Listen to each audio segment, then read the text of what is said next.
Hey there guys, it's Metro, and today we are back with another surprise alpha big information dump, and this might be the best one. Shadowlands class updates. We're going to take a look at it. We are doing this live on stream, so people are watching it, but we are going to try to make a video out of it too. So let's get right to it, man. This is the info we've all been waiting for, frankly. It's definitely something that I've been extremely excited for. And I can't wait to read every word of this and dissect it and give my opinion. So as Azeroth's champion prepare to traverse into Shadowlands, they will gain powers new and forgotten to take on horrors that reside in the depths, the realm of death. Shadowlands class philosophy. Classes have evolved throughout WoW's 15 years of developments, and so have our philosophies on class design. With new expansions and an increasing level cap came new spells, abilities, and talents. While earning new powers is exciting and a natural part of growth in a role-playing game, eventually we began to butt up against the limits of action bar and accessible keybind space, and many of the tools and perks that had once defined certain classes became increasingly widespread, diminishing class uniqueness. To address this in the past, we made changes to talents with Mist of Pandaria, and even removed several abilities in Warlords of Draenor. In Legion, alongside the introduction of the artifact weapon, we focused on class identity and carving out a distinct fantasy for each specialization to go along with their weapon. Mechanically, this meant revamps to most of our specializations, removing several long-standing class-wide abilities and adding new spec-specific abilities in the process. Today, in Battle for Azeroth, while specializations have unique and flashy abilities, we've heard feedback that in some cases we've moved too far away from the core of the class that initially sparked players' interest when they first created their character. At times, there is more that divides two specializations of the same class than there is that unites them.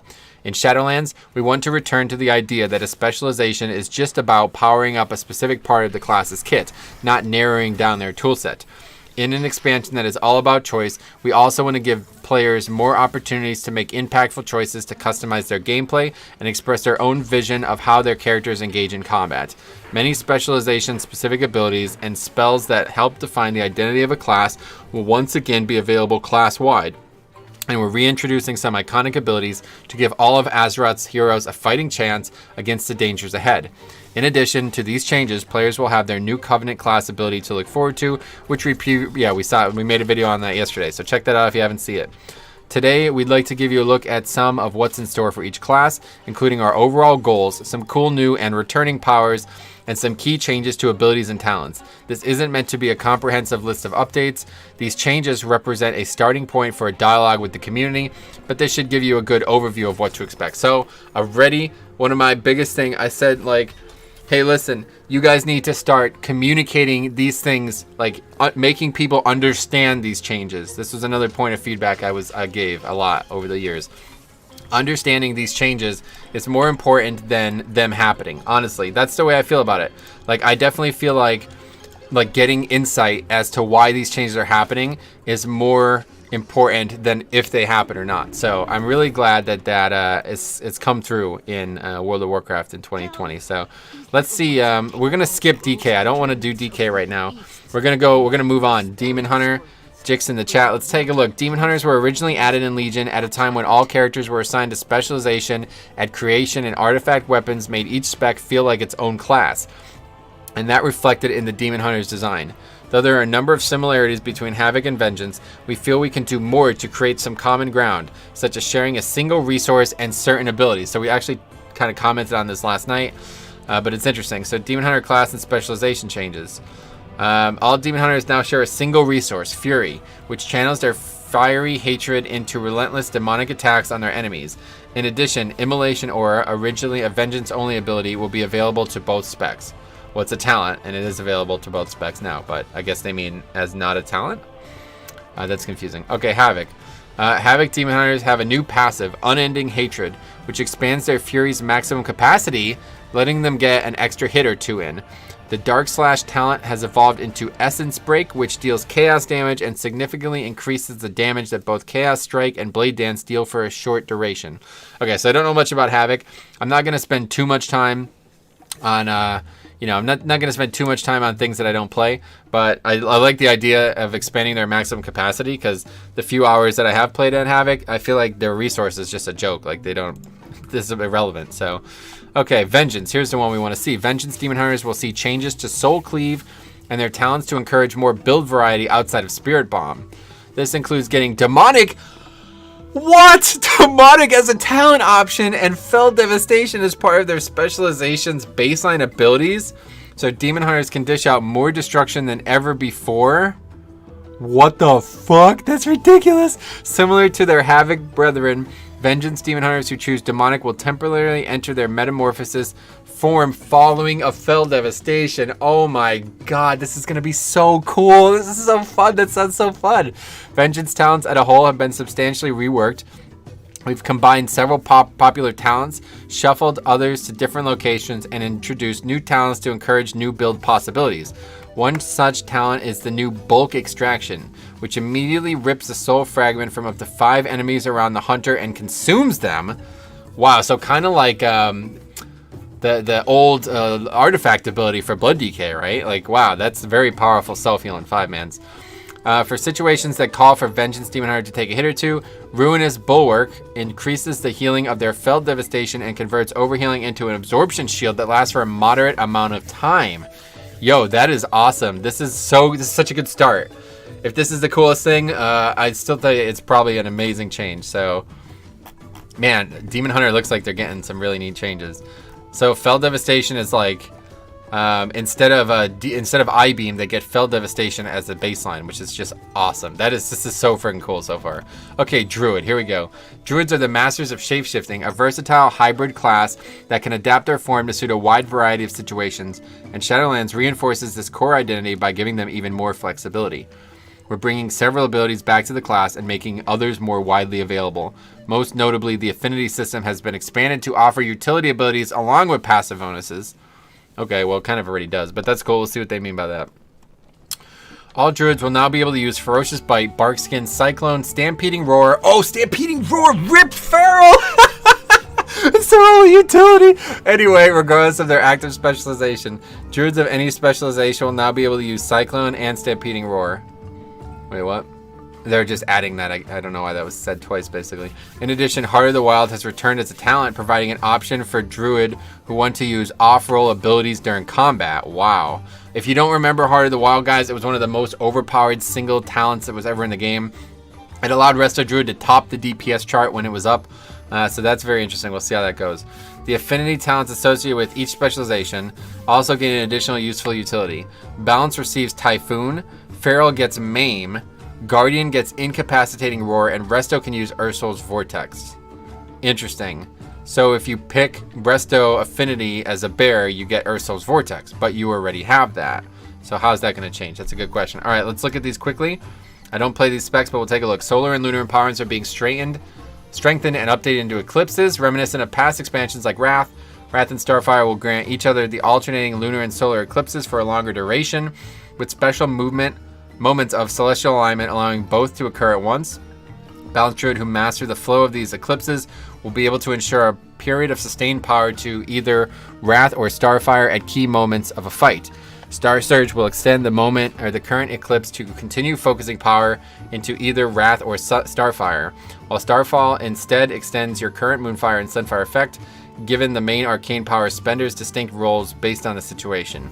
Starfall will also return to its previous design from Wrath of Lich King through WoD. Instead of needing to telegraph the affected area, Balanced Druid call upon waves of stars will strike the ground while they stay on run or flat for its duration. Maybe the biggest change, right? I mean, that is going to put them back in a seriously good position for AoE, as long as the spell doesn't suck. That's going to help a lot, right? Okay, Feral, literally... It's fucking 2 lines! Feral has been removed. That's a shame. Anyway, fierce felines will see their blood talons reimagined, tapping into their primal power. They'll remain cats. Sorry, I just literally can't care about the spec. Anyway, Guardian Druids in the Shadowlands can once again embrace or bear hug their brutish side with Berserk, reducing the cooldown of Mangle, Thrash, Grawl, and Frenzied Regeneration substantially, while also halving the cost of Iron Fur. Okay, so Berserk, that's a really big deal. They're getting an offensive CD. That is one of the biggest changes that they can get for sure. Renewal also returns as a talent choice, instantly healing the Guardian for a fair amount of their maximum health, which I think was present as far back as WoD. I don't know when they lost it, but either way, this sounds like a really good change for Guardian. Berserk used to be an offensive CD, and it's good that they're getting an offensive CD back for sure. Okay, Restoration. Swift Mend will return to its historic functionality of consuming the heal over time effect on the target, but with a substantially reduced cooldown and cost. Wow. And for the moments of special need, the classic Restoration staple Nature Swiftness will again allow a Regrowth, Rebirth, or Entangling Roots to be cast instantly. Uh-oh, Rebirth. Currently, Rebirth is instant cast, so they're going to a different direction there. Communing with the wild spirits in Death's Realms, in Death's Realm has reawakened Rest of Druid's inert knowledge to cast Nourish, a talent option that heals an ally for a significant amount. Nourish receives triple the boon from Mastery Harmony, which increases the healing of each restoration spell. So that's interesting. None of that really excites me. It sounds like a nerf, if anything. Actually, I think it is a nerf, so we'll see how that goes. But I don't really like Resto. I haven't liked Resto in a long time, so we'll see how they play in 8.0. We'll check that out, or 9.0. We'll check that out on the alpha someday. Okay, Hunter. Masters of the Wilderness. Hunters draw on a variety of tools, such as specialized ammunition and traps that alter the environment to their advantage. Those who master the strategy of chaining their abilities and coordinating opportune attacks with their bestial companions will unleash their full lethal potential. In general, we feel the core Hunter class kit is well realized across all of their specializations, yet each plays in a unique, fun way.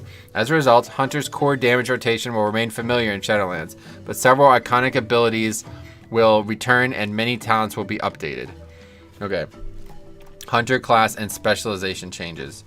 Arcane Shot, Eyes of the Beast, Hunter's Marks, Kill Shot, Scare Beast, and Tranquilizing Shot will all be available for Hunters to use regardless of their active specialization. So Hunter's Mark is good, I like that. Arcane Shot, I mean, I don't know how that fits into BM.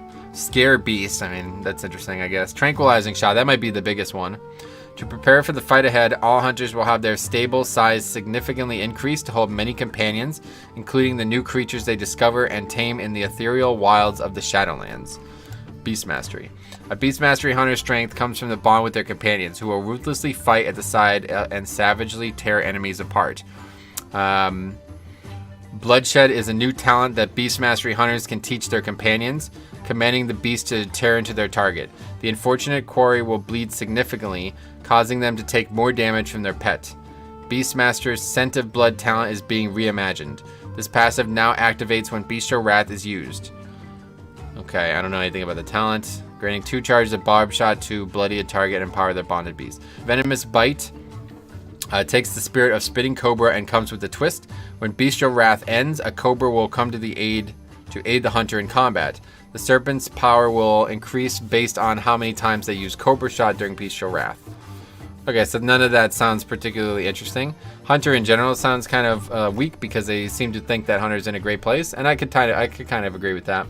Okay, Marksman. Master Sharpshooter can empower Kill Shot with Deadeye, a new talent that lets the hunter store 2 charges of Kill Shot. It also makes Aim Shot recharge faster for a short time whenever Kill Shot is used. Okay, Binding Shackles is a new passive talent that causes enemies rooted by their baseline Binding Shot to deal less damage to the hunter for a short time after being released from the root. Okay, that could be good for leveling and stuff. Volley is a new talent that enables the Marksman hunter to rain arrows down on a target area over a period of time. It also empowers the hunter with the Trick Shot buff, causing their aim shot. Oh, that's cool. So Volley is one of the old iconic spells. So I'm definitely glad. I'm definitely glad to see that. So, and a couple people are correcting me that Rebirth is not instant cast for Resto. I guess that must only be for Guardian. So thanks for the heads up. Anyway, Survival. To take down the horrors waiting for them in Shadowlands, Survival hunters are refining their skills and improving their weapons and gadgets. Expect to see damage increases for Hydra's Bite, Butchery, Steel Trap, Tip of the Spear, and Flanking Strike, along with the reduction in focus cost for Chakrams. Okay, so I don't play Survival, don't know anything about it, but I was expecting him to say, Survival's back to arranged, but that didn't happen, so that's probably a good thing. Okay, let's take a look at Mage. This would be an interesting one. Mage manipulates many schools of magic, but focus their power on one in particular. We feel it's important for every mage to have access to spells from the Arcane Fire and Frost schools, especially for utility purpose, even if their damage rotation draws primarily from a single source. And to support this, we're making more spells from all 3 schools class-wide. This is probably like the #1 thing I want to see from Mage. In addition, we felt that the Arcane Mage damage rotation lacked a focal moment that results in a big payoff. As such, the combat rotation is undergoing a significant redesign that looks to add this while retaining the overall flow and feel of the spec. Okay, so let's see what that means. General changes. Arcane Explosion, Fire Blast, Frostbolt, and Mirror Images are once again available to all specializations, and Fire Ward and Frost Ward return to bolsters Mage defense. That's interesting. Fire Ward and Frost Ward, which I believe were spells that absorbed a specific school of damage, which is very interesting. Alter Time also comes back from the past. This was like one of the first things that they hinted at back all the way before 8.2 was even out. They were talking about bringing Alter Time back, so I'm glad to see that. It allows mages of all specs to show off their temporal mastery. When cast, the spell gives the mage the ability to return to their initial location with the same health and mana after casting it a second time. That's good. So that's the same thing. All mages can now learn a new talent, Focus Magic, which grants an ally a slight bonus to their spell critical hit chance. In addition, when the ally critically hits with the spell, the mage receives the same boon. Wow. So I was expecting to hear more about buffs, like, you know, how we got buffs in BFA. I was expecting to hear more about that, this talk here, but that's the first one we've seen, Focus Magic. And I wonder if it's a CD or how it works. Very interesting. I quite like the concept. All right, let's see. Arcane. Wild, untamed magic wends. They keep using this word wend. Wends through the Shadowlands, and Azeroth's most chaotic magic wielders can't wait to channel it. Clear casting now has an additional stack, rendering arcane mages even more capable of decimating their foes.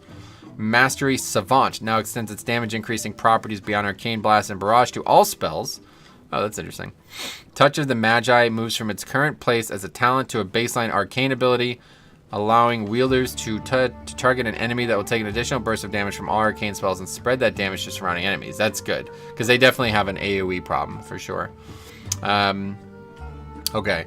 Enlightened is a new talent that rewards mana management while the arcane mana is above a certain threshold, and empowers all arcane damage dealt by a moderate amount when below that threshold. Oh, it significantly increases mana regen. That seems interesting. But yeah, again, the whole new talent thing is interesting because obviously they're getting rid of talents. I guess they're baking a lot into the class, but... Okay, Fire. Very popular spec. Fire mages now have more control over how and when they spread their Ignite with a redesigned Mastery Ignite. That's interesting. Fire Blast now serves as the catalyst. When used against an enemy who is ignited, it spreads up to 8 enemies close to your target. Wow. Okay, so that's a big difference. Fire Mage's talents are also getting a few updates that will promote different playstyles based on the situation. Blast Wave now does more damage, and an increased slow duration helps keep enemies at bay while melting their health away. Okay. For mages who want to watch the world burn, the cooldown reduction provided by Kindling is increased, allowing the mage to get their combustion back faster. Wow, that would be so good right now, huh? Anyway, the damage bonus that Pyroclasm grants is also being increased, making the reward for casting the next non-instant Pyroblast much more satisfying. The next non-instant Pyroblast, so that means they're trying to get people to hard cast that spell, huh? That's interesting. Okay, Frost. With the addition of Mirror Images and Alter Time, Frost Mage will have some cool new abilities to weave into their gameplay. One of the most noticeable changes to Frost Mage in Shadowlands is the update to Flurry's Winter Chill debuff. Previously, Winter Chill was tied to Flurry's movement speed debuff, which created tight windows and required distance checks to achieve the maximum damage bonuses. Yeah, that was definitely weird.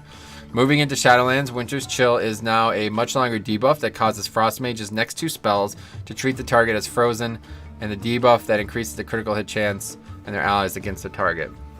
Okay, that seems like a good change. I mean, that could happen right now, and that wouldn't be changed. That wouldn't change that much. It would change a lot, but it wouldn't be that odd. Okay, let's take a drink. All right, Monk next. This is one that had very little changes, very little to talk about yesterday.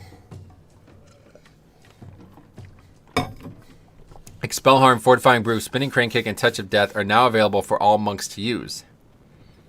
Okay, Spinning Crane Kick is not available for all monks to use. It's news to me. Touch of Death, obviously, that's the big one. Additionally, Touch of Death returns to its original design, killing an enemy with less health than the monk. Oh. Wow. Each specialization also gains a benefit from dealing damage with Touch of Death. That's weird, because that was not a good spell back in the day. So that means Windwalker is going to be fucked. Like, what happens? Anyway, all 3 specializations will be able to summon their Celestial to the battlefield. Oh, that's awesome. I love that. That's one of my favorite things. They're all talents currently, but I love that.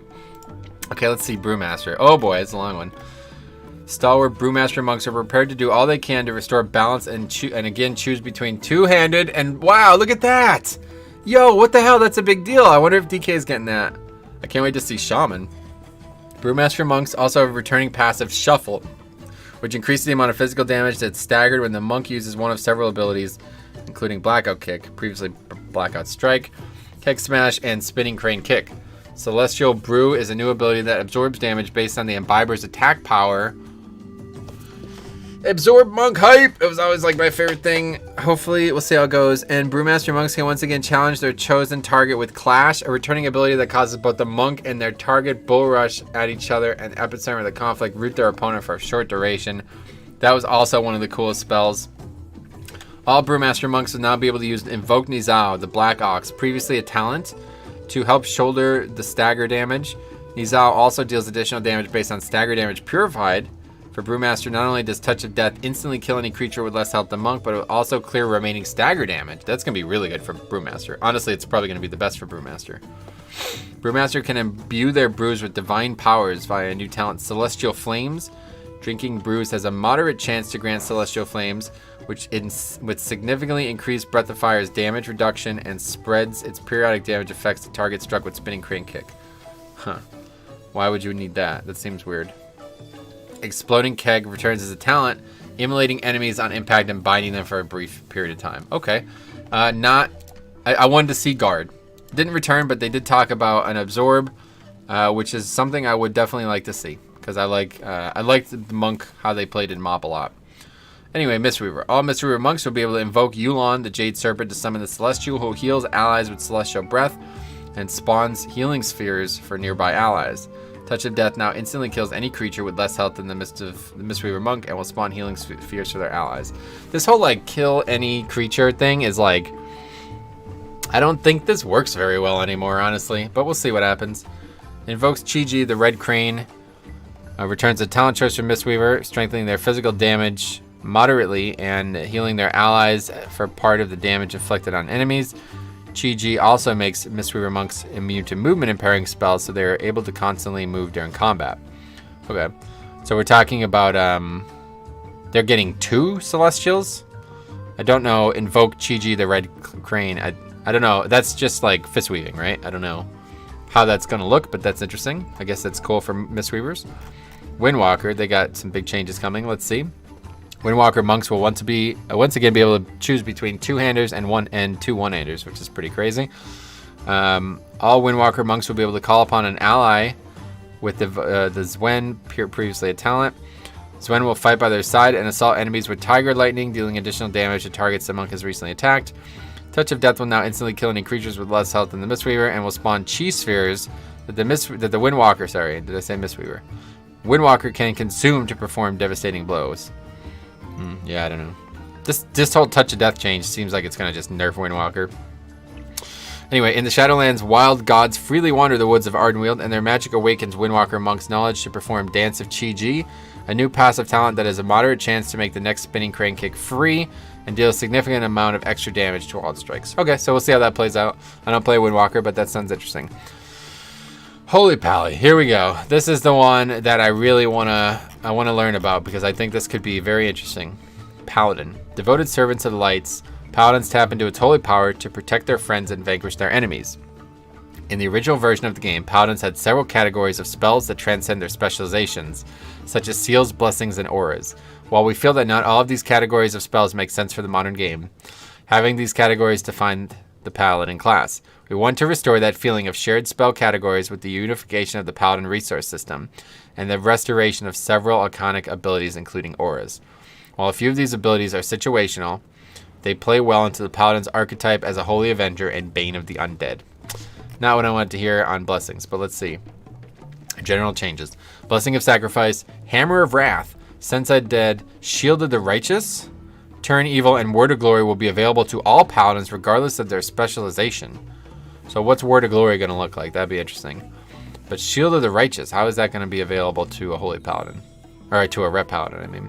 Anyway, Holy Power returns as a source for all Paladins to use to fight off attackers and defend their allies.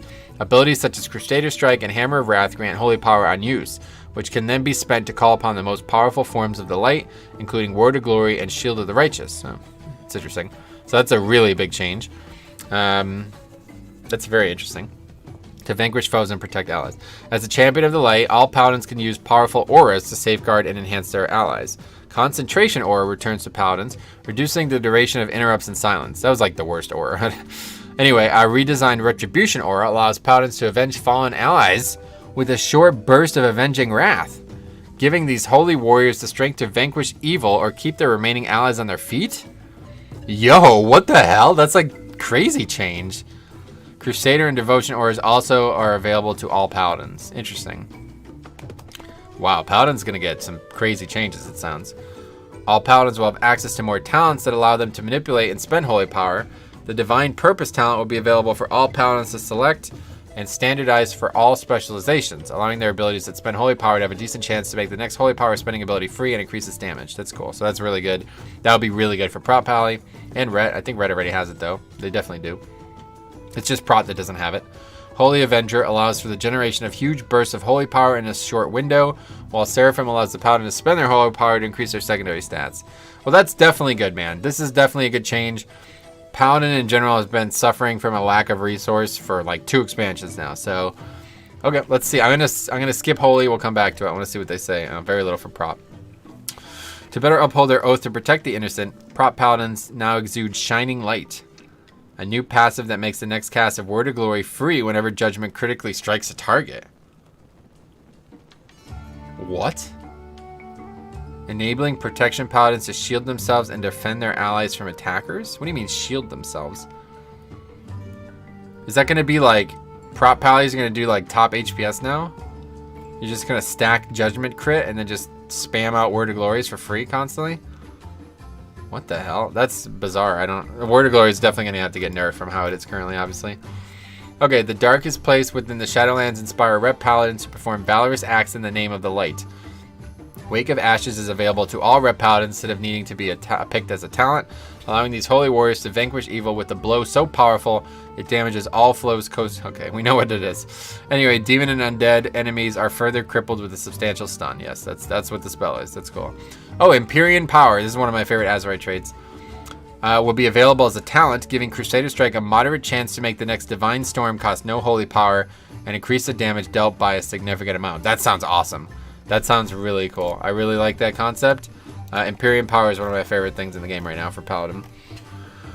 Okay, let's take a look at my second favorite spec in the game right now, Holy Paladin. Very little. Oh, here we go. The Azerite trait Glimmer of Light moves to a space in the level 50 talent row, competing with powerful existing options such as Beacon of Faith. That's unfortunate.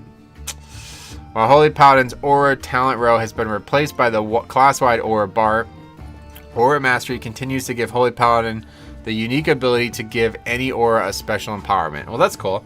So we'll see what those are. That will be very interesting. Aura Mastery for Holy Paladin, especially with Ret Aura. I can't wait to see how that goes. But yeah, so Glimmer of Light is going to be a talent, which does sound like it's going to be on a competitive tier. So we'll see how that goes. Pretty interesting. Not what I hope to hear from any of this, but I do think Paladin is a very interesting class regardless. I was really hoping that Blessings were going to come back. Instead, we're getting Auras, so we'll see how that plays. Okay, Priest. Here we go. Priest. Priest calls upon the light to heal their friends and tap into the void to eradicate their enemies. In recent expansions, Priest specializations became polarized around 2 ideas. Holy and Shadow tapping only into their respective school of power. In Shadowlands, we want to move back to a world where even though a Holy Priest excels in their connection with the light, they are still able to harness some shadow magic to deal with foes. Likewise, even though Shadow Priests focusing on harnessing the void, they are still able to draw on the light to protect themselves. General changes. Mind Blast, Mind Suits, Power Infusion. Wow, that's a big one. And Shadow Word Death and Shadow Word Pain will be available for all priests to use regardless of their active specializations. So a lot of people were upset that Shadow Word Death was removed, I believe, in BFA. And obviously Power Infusion, that could be like a huge swing for this class. So let's see. Dix Priest. Disciplined Priests are masters of balancing the forces of light and shadow, and changes in Shadowlands cover both ends of that spectrum. Light's Caress is a new ability that the most powerful disciples of the light can use, enabling Disciplined Priests to heal their allies by blessing them with Power Word Barrier and healing them again if they're still under the barrier when it expires. Wait, what? Okay. Disciplined Priests who dare to lean into darker magics can learn Shadow Covenant. This reimagined talent instantly heals a chosen hero and 4 other injured allies within a small area, and moderately increases the damage the priest deals for a short period of time, during which they cannot cast any holy spells. Wow, that's flavorful. New to Dix Priest and Shadowlands, Mind Blast will provide a powerful burst of damage and atonement healing along with the Absorption Shield for a significant mana cost. Wow, that sounds very interesting. I don't understand this though. Light's Caress is a new ability that the most powerful... I hate this. I'm kind of sick of this RP that they're putting in here. Enabling Disciplined Priests to heal their allies by blessing them with Power Word Barrier and healing them again if they're still under the barrier when it expires. So it's like a new spell that just puts a little barrier on an individual or something? I don't understand that. Holy. With the protective veil of Shadowlands shattered, the grace of the Naru has slipped through and can be channeled by their most faithful. Circle of Healing is now a baseline spell for all holy priests, freeing them up to master a new talent, Prayer Circle. Prayer Circle empowers Circle of Healing, reducing the cast time of Prayer of Healing moderately for a short period of time when cast. That's interesting. So they're going to be like really AoE heal centric, it seems. So that's cool. Shadow. In the realms of death, Shadow Priests will learn how to ascend to the peak of their power with a new talent, Death and Madness. Each time a target dies after being slain with Shadow Word Death, the Shadow Priests gain a substantial amount of insanity over a few seconds. In addition, Shadow Word Death resets instantly, ready to use on the next victim. Okay. I don't play Shadow, but that sounds cool. Surrender to Madness returns with a wicked twist. On use, the Shadow Priest instantly gains a huge spike of insanity and casts Void Eruption on the target. Over a long duration, insanity generating abilities grant 100% more insanity, and you can cast your spells while moving.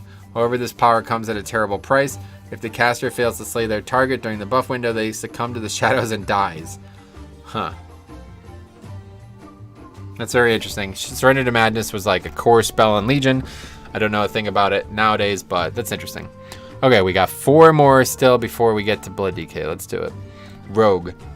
Throughout WoW's history, Rogue has always had a broad utility toolkit for damage, control, and survivability, but during the development of Legion, we felt a need to distinguish each of the specs from each other and give them a unique identity. This resulted in us dividing up much of the core Rogue kit among the 3 specializations, making each feel a bit thinner than before. For Shadowlands, we're working to correct this problem by restoring many iconic Rogue traits to the Bear class, while preserving much of what's novel about each specialization. Okay. I like that idea. The 3 specializations of Rogue share the teachings they've learned while mastering their vicious skills. Assassins teach the basics of poisons, allowing Subtlety and Outlaw to once again coat their blades with instant, crippling, and numbing poisons. The lost art of a well-placed shiv in a target's side allows a concentrated version of poison to infect the target for a short duration. Pickpocket will frequently uncover new ingredients that can be mixed into their Crimson Vial. What? Okay, that sounds pretty cool. Assassination rogues continue their mastery of poisons with the returning Shiv ability, providing a moment of increased nature damage on the victim, mirroring the gameplay of Toxic Blade. Their poisons will be stronger and apply to their blades faster than old rogues, along with always infecting targets when attacking from stealth. I don't really know much about rogues, so that sounds cool, but I don't understand it. Blindside talent has changed to give the assassination rogue a chance to allow access to ambush even while out of stealth, with a higher chance on lower health targets. Shiv gets access to another upgrade through Toxic Blade, reducing its cooldown to provide more frequent assaults of increased nature damage. Sounds cool. Outlaw, this is the one. Let's see. Ever resourceful and hungry for an edge, Outlaw rogues have traded in the combo point requirement of Roll the Bones for a modifiable cooldown, which can be manipulated to line up with their staggering finishing moves. Okay, that's a big deal. Frantic Combat will reduce the cooldown of Roll the Bones through Restless Blades by spending combo points. Kidney Shot returns to Outlaw's toolkit with Between the Eyes, making their foes more susceptible to their critical strikes instead of stunning them. Oh, okay. That's interesting. Evasion returns as Outlaw's defensive ability, with Repose being an upgraded talent option. Retractable Hook talent now also increases the speed of Rogue's grappling hook, getting them to where they need to be even faster. Okay, so the combo point thing with Roll the Bones, that sounds like that could be huge. We'll see how that plays out. Subtlety. Always looking for an advantage at combat, all Subtlety rogues have mastered the art of Find Weakness, which was previously a talent. Attacking from stealth and other abilities allow the rogue to bypass their target armor, but also causes additional shadow damage when they are struck by an eviscerate. Find Weakness can also mark a large number of targets when needed to set up for their new area of effect finisher, Shadow Vault, which also assaults targets with their Find Weakness for additional shadow damage. Shadow Dance gains the power of Dark Shadow, previously talent, to increase all damage active. at the cost of less frequent dancing. Okay, well, I don't know a fucking thing about subtlety. I literally don't think I've seen a subtlety rogue all expansion, and frankly, I think this text box should have been filled with, let's make subtlety rogue viable again, because clearly they lost their niche this expansion. It was extremely overpowered at the beginning of the expansion, and then they got gutted, and I don't know a thing about it now, so whatever. I'm disappointed that they aren't talking about that, but we'll see what happens. Rogue sounds cool. Shaman. Here we go, another one that I really want to read. As a class, the shaman have long had some of the most distinctive categories of spells in the game. Totems, shocks, shields, weapons, imbues, and chain spells. But over time, some have become the domain of specific specializations. In Shadowlands, we're giving these types of abilities back to the entire class. As a player levels up, they'll be exposed to many ways a shaman can interact with the elements to overcome challenges. Over time, the shaman will discover which of these tools they have the strongest affinity for, and which abilities they like to focus on as they master the elemental forces. Okay. That sounds great to me. Resto's last, perfect. In Shadowlands, Chain Heal, Lightning, Healing Stream, Flame Tongue Weapon, Flame Shock, Frost Shock, and Lightning Shield will be available for all shamans to use, regardless of their specialization. Searing Totem also returns as an ability for all shamans to use, which bombards. That's great. Searing Totem was something that I always felt Resto really needed, so that's really cool. Okay, so we could have a big announcement here. Let's see. Elemental first. The Maelstrom resource and accompanying bar have been removed, returning Elemental Shaman to their former cooldown management playstyle. When we added Maelstrom to Shamans and Legion, we wanted to improve affordance around the use of Earthshock and Earthquake in their rotation, but the additional resource has side effect of converting the spec into one of the builder spender abilities, which comes with certain built-in expectations on the payoffs of its spender. When an elemental shaman presses Earthshock and it consumes most of their resource, the expectation is that this moment is the peak of their rotation and should be a big payoff. But we want to focus on the rotation to be about managing your Flame Shock debuff on multiple targets to maximize the potential of Lava Burst through Lava Surge procs. Lightning Bolt and Consequential Earthshock are meant to be a flavor that puts but secondary part of the rotation. As such, we are returning to a design that relies on building stacks of Fulmination to determine when to insert Earthshock into the rotation. Similarly, Chain Lightning and stacks of Seismic Thunder will serve to enable Earthquake. Okay, that sounds fun.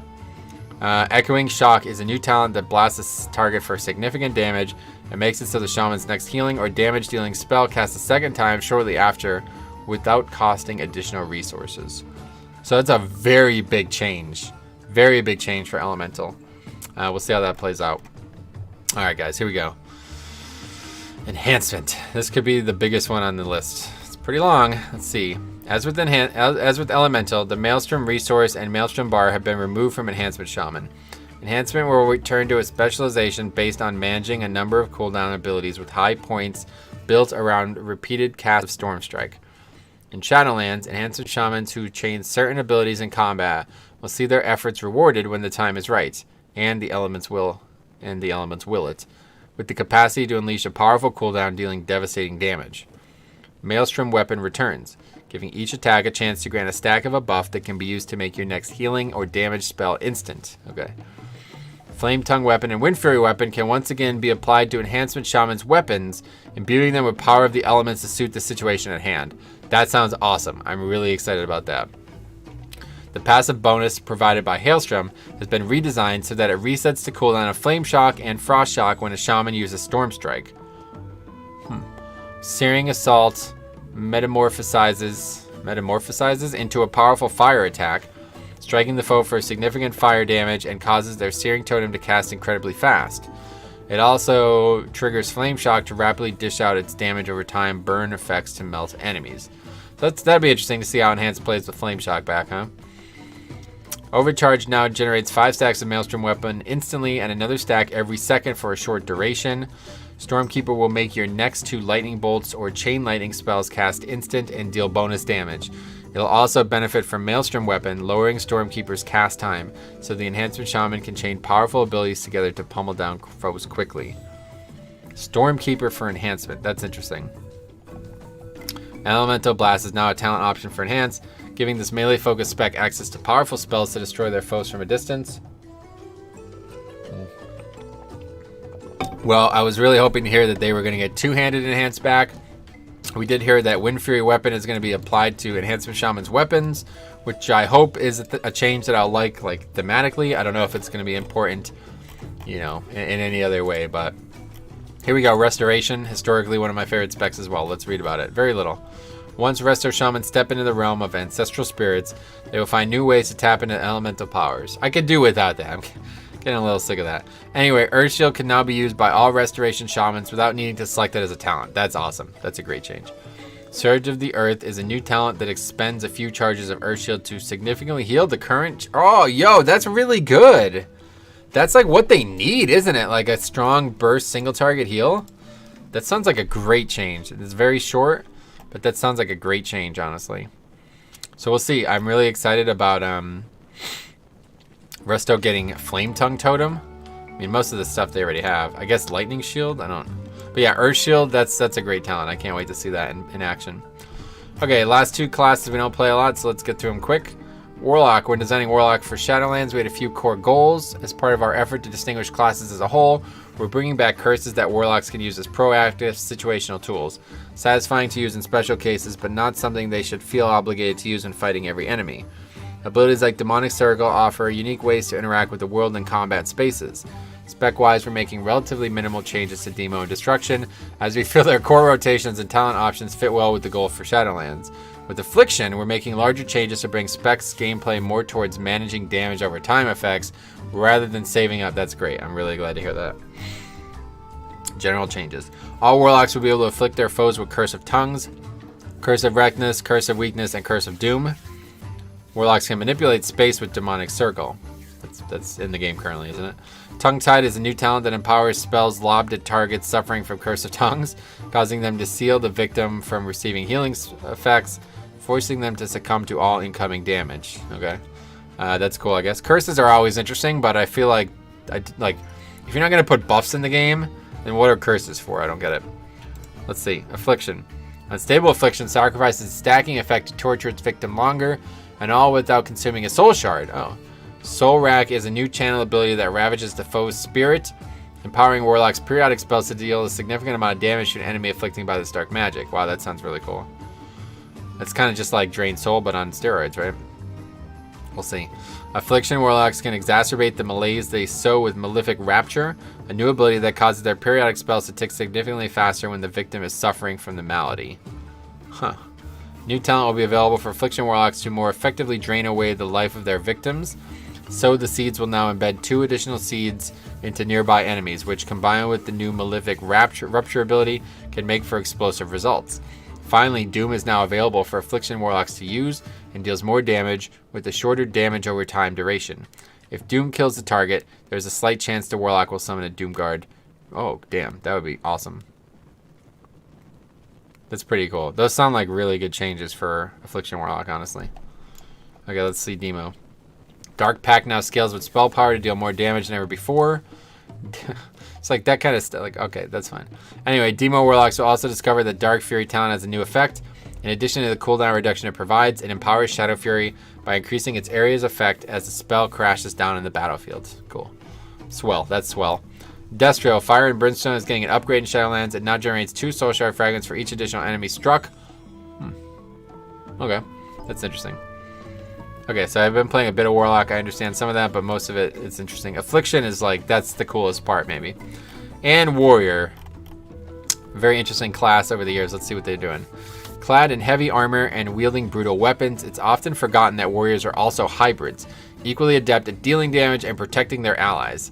We want to restore utility to all 3 warrior specializations. Size will go, this is it, man, you're doing it! By bringing back many iconic abilities that are useful across the game. In addition, several talents have undergone revision for each spec to increase build diversity and gameplay variety.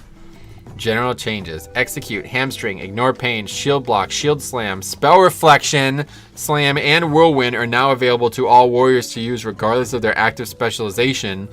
Furthermore, Challenging Shout and Intervene are returning, and all warriors can use them to turn the tide of battle. Holy shit, this might be the biggest class change. Shattering Throw is also back with a new twist. It will deal devastating damage against foes protected by an absorption shield. Okay, that could be interesting. Lastly, Double Time and War Machine can now be utilized by all specializations as a talent. Double Time is the 2-charge thing. I don't know what War Machine is. Okay, anyway, arms. The armies of Maldraxxus have inspired Arms Warrior to return to several key martial tactics and abilities. Piercing Hollow can now be used by Arms Warriors, giving them another way to stop enemies in their tracks by dazing them and significantly reducing their movement speed for a short duration. Okay, I mean, that's basically in the game already. Cleave talent has been redesigned. After striking 3 targets with Whirlwind, the warrior can use Cleave to strike all enemies in front of the warrior, inflicting mastery and scaling bleed effect. Okay. The Deadly Calm talent has been redesigned and will completely remove the rage cost of the next 4 abilities, and includes a passive effect that increases the warrior's maximum rage by a moderate amount. Dreadnought now takes on the Seismic Wave Azerite trait, empowering overpower to deal damage to enemies in a line. So I don't know anything about Arms Warrior. This is like maybe the spec I know the least about, but that's cool. I like the fact that, yeah, nothing specific to arms, but I like the fact that they're talking about warriors so fiercely here. Okay, Furry Warrior. They're going to find themselves at home in Shadowlands. Will be able to perform feats in battle that were previously unfathomable. They'll be actually able to do utility in 5-mans. That's been unfathomable for a while. Fervor of Battle is a new talent where the warrior loses themselves to their bloodlust or their bloodthirst during Whirlwind and also slams their primary target and gains additional rage. Warriors will now be able to learn Onslaught, in which a new enraged warrior brutally attacks an enemy for a large amount of damage and generates some rage. So these are just spells, nothing like, no theory here. Frothing Berserker has been reimagined. Now when the warrior reaches 100 rage, they gain haste and movement speed for a few seconds. Wrecking Ball returns as a talent, which gives the warrior a moderate chance for their next Whirlwind to deal a devastating amount of damage. Fresh Meat now causes Bloodthirst to always enrage you for the first time you strike a target with Bloodthirst. So yeah, realistically, the coolest part about these have been that the class is getting a lot of cool spells. Spell Reflection, no mention of Shockwave though, but maybe we'll talk more about it. Let's see. Okay, Prot, a spec that I used to play a lot and I haven't touched it all in a long time. Let's see. In their shining armor, Prot warriors are seen as stalwart defenders, but behind the shield stands a cold-blooded tactician. Prot warrior can now tap into their brutal side with some reimagined talents. Best served cold increases the damage of revenge, with the damage bonus increasing significantly after a successful dodge or parry has made revenge cost no rage. Okay. Menace has also been redesigned with this theme in mind, empowering Intimidating Shout to cause all enemies to cower in fear for a substantial amount of time, knocking back those that are not the primary target. That's not bad at all. Indomitable will passively increase the warrior's maximum health by a moderate amount. That's already in the game, right? And spending rage while the ability is active will heal their wounds. Interesting. Never Surrender increases Ignore Pain by either a moderate or significant amount based on missing health. Okay, so nothing crazy there, but they get a knockback. That plus that weapon, that spear thing we talked about yesterday, that does sound like Warrior is going to be a very different class, a very improved class. And now, guys, the moment you have all been waiting for. It is time to take a look at the Death Knight. And we're going to start with the other, well, we're going to read the thing in general, but here we go, guys. Death Knight. My favorite class, favorite spec, one of my favorite things in the game has always been the theme of Death Knight. So let's see what they have to say. Former champions of the Lich King, Death Knights overwhelm their foes with brute force and dark magic. In Legion, Death Knights became very narrowly focused thematically around their spec.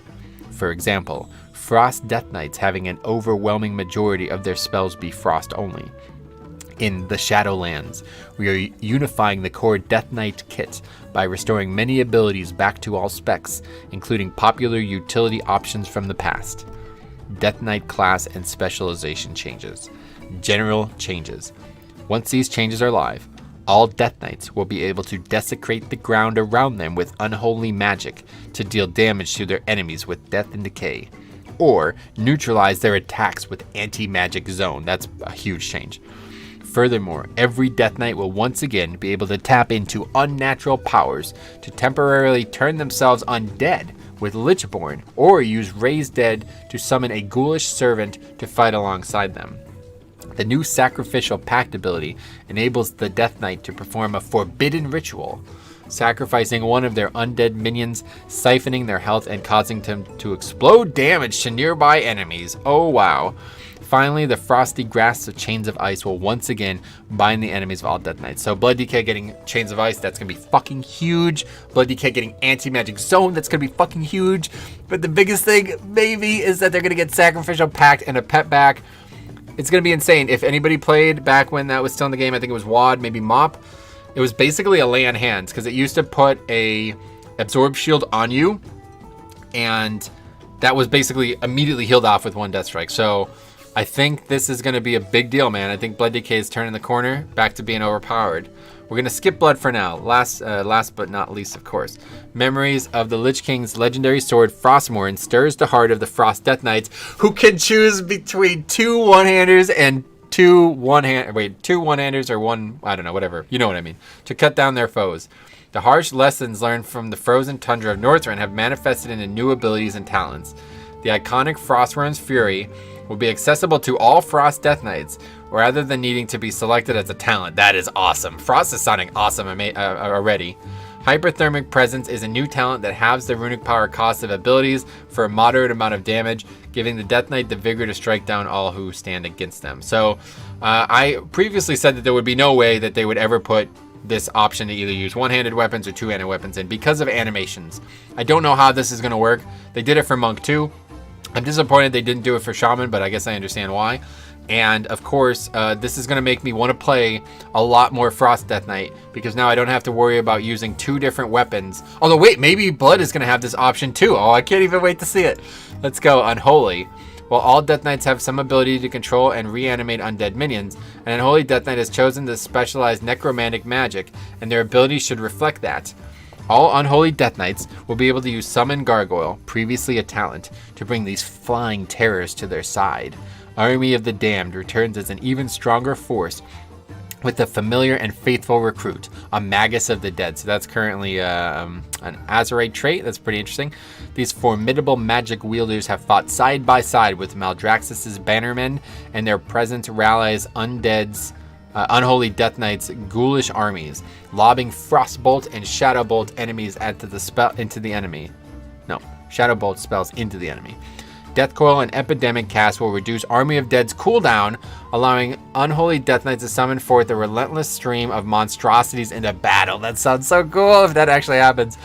Anyway, Magus of the Dead will also fight by a Death Knight side when they cast Apocalypse, which also benefits from a cooldown reduction whenever Death Coil and Epidemic are cast.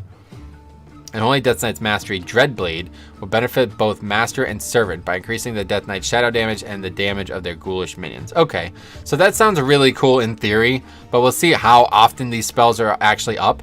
Like right now, Army of the Dead's what, a 10-minute cooldown or an 8-minute? It's very, very long. So I don't know. We'll have to see what the actual CDs of things are, but I am absolutely happy about seeing more, like, you know, these two things are really good. I don't play the specs a lot. I wish I played them more. One of the main things that's stopping me from playing Frost is not having good weapons. So hopefully that is going to change. And now, the moment of truth. Blood Death Knight. Pretty short. At home in the Shadowlands, among their fellow dead, Blood Death Knights can learn new abilities and talents.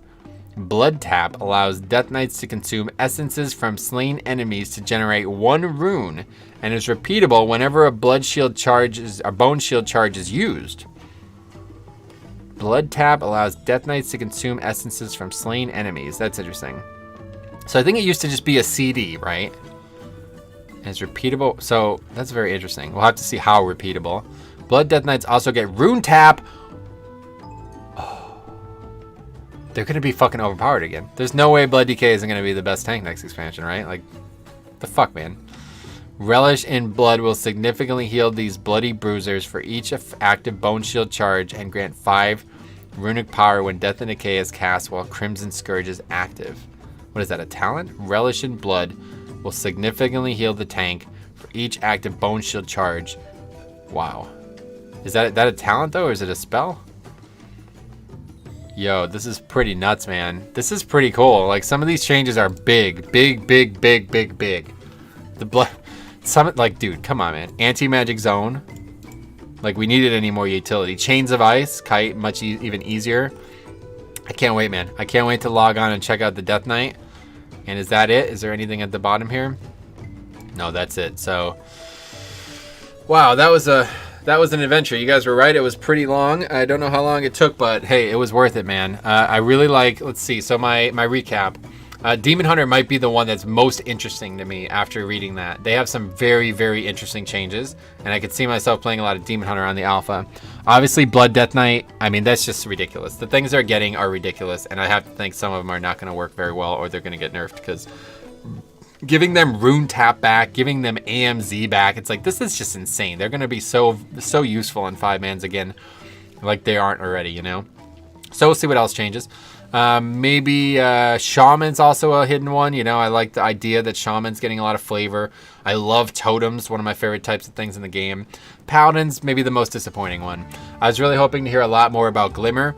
They're making a talent, and it seems like they're probably putting it on the row Divine Purpose or whatever. I don't know what's going to go from that row, but I really hope it's not a Beacon of Virtue or Justice. I don't know. Whichever one I use all the time in 5-mans. That's one of my favorite spells in the game right now, and if they got rid of that, I'd be disappointed. Certainly for Glimmer, I wouldn't enjoy it. So that'll be a very competitive row if that's the case.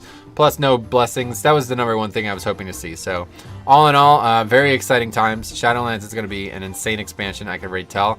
The fact that they're actually doing this so preemptively, like they're telling all, like literally, I sat there to the guy's face and said, you need to tell us these things before Wowhead does. There's no reason that with the amount of employees and people working on this game that you cannot get this information to the public before Wowhead does. Because the problem is, like Wowhead and these other fan sites and these YouTubers and shit, they like, if they tell you about it before Blizzard does, they get to tell you whatever they want. They could say, oh, this is a shit change. We can't believe they're doing this. And then all of a sudden you'll be like, oh, this is a shit change. What the fuck?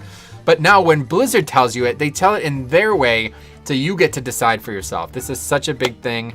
I'm so happy to see Shadowlands news coming like this, and I honestly cannot wait for the alpha. So thanks for watching. We'll see you guys in the next one.